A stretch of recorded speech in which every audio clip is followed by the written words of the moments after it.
Olá, investidor! Eu sou o Bruno Piagentini e essa é a mais nova edição das nossas recomendações em vídeo. E o nosso papo macro começa com os principais pontos da semana passada. Rumores de rebaixamento de rating pela agência Fitch, péssimo resultado da arrecadação federal de agosto, já garantiram um início bastante agitado para a semana. O grande destaque foi a votação no Congresso sobre a manutenção ou não dos vetos presidenciais, que em essência evitam o aumento de gastos públicos. O governo teceu acordos com a baselhada, principalmente com o PMDB, em troca de apoio com relação à manutenção desses vetos, o que significou a manutenção de 26 vetos de um total de 32, evitando aumento de despesas para os próximos anos, sendo que os demais devem ser votados nesta semana. O ponto é que o governo apenas evitou que a situação fiscal piorasse, mas não conseguiu por enquanto o apoio para o pretendido aumento de arrecadação. Associando esse contexto interno com mais incertezas, com mais uma leva de indicadores decepcionantes na China e sinalizações da presidente do Banco Central dos Estados Unidos de que pode haver aumento de juros ainda nesse ano, o Ibovespa acabou ficando no vermelho e a cotação do dólar atingiu recordes de alta, superando R$ 4,14.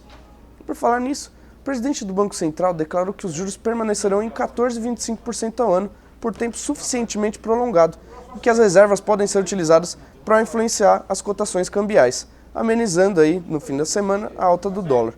Já para essa semana, o dólar deve continuar num ritmo bastante frenético, principalmente por conta da avaliação da agência Fitch.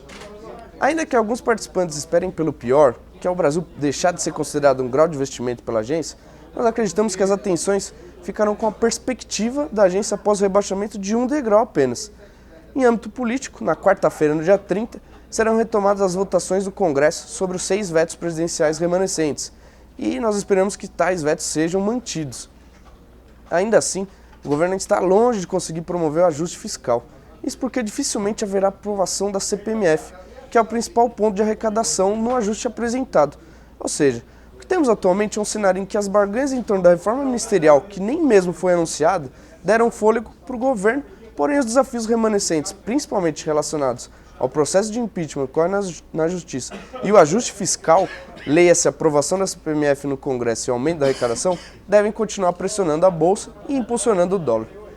Por falar em arrecadação, também na quarta-feira entra no radar a divulgação do resultado primário de agosto, que deverá ser mais um ponto crítico. No cenário externo, a China deve novamente voltar a ser destaque com a divulgação de indicadores de atividade na indústria e serviços, que devem seguir apresentando retração. Nos Estados Unidos, teremos 5 discursos de representantes regionais do FED e da própria presidente da instituição. Muito embora existam algumas opiniões divergentes, nós continuamos acreditando que os juros não devem ser alterados na próxima reunião, de outubro, principalmente porque a inflação e mercados de trabalho continuam ainda fora da meta estabelecida pela autoridade monetária.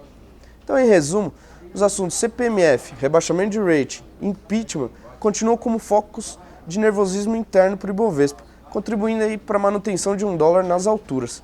E associando isso com um cenário externo mais difícil, nós temos aí uma perspectiva um pouco mais negativa para o Ibovespa. Mas ainda assim existem opções interessantes para você investidor. Quem vai comentar um pouquinho mais a respeito delas é o analista Felipe Silveira. Eu fico por aqui e até a próxima.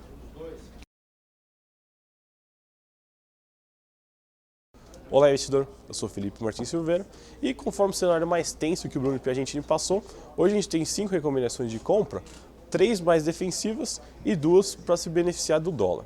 As 3 defensivas são Cielo, Telefônica Brasil e Ultrapar, e as 2 que se beneficiam do dólar são Suzano e Tupi.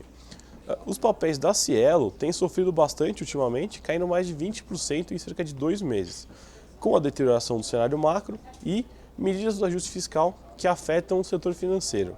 Mas ainda vemos bastante resiliência em suas operações, mesmo enfrentando o cenário de aumento de concorrência. Ou seja, essa queda pode ser uma boa oportunidade para entrar no papel.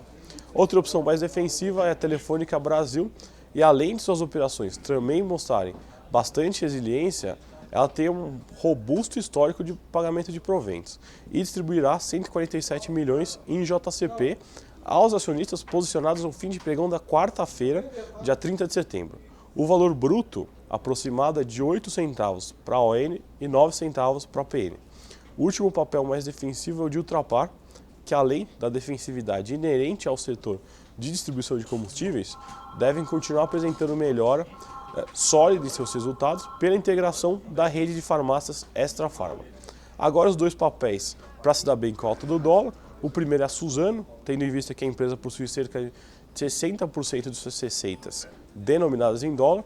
Além disso, o preço da celulose ainda está num patamar bastante favorável e a companhia tem uma estrutura de custos bem competitiva e em real. Por último, a outra empresa que ganha com dólar alto é a Tupy, com 80% da receita lá fora. Além disso, a recuperação da economia americana ajuda diretamente a companhia, pois os americanos foram responsáveis por 56% do faturamento do segundo TRI. Além disso, a Tupy tem melhorado seu mix de vendas com produtos de maior valor agregado que deve ajudar os resultados nos próximos trimestres. Essas foram as recomendações da Coin para a semana.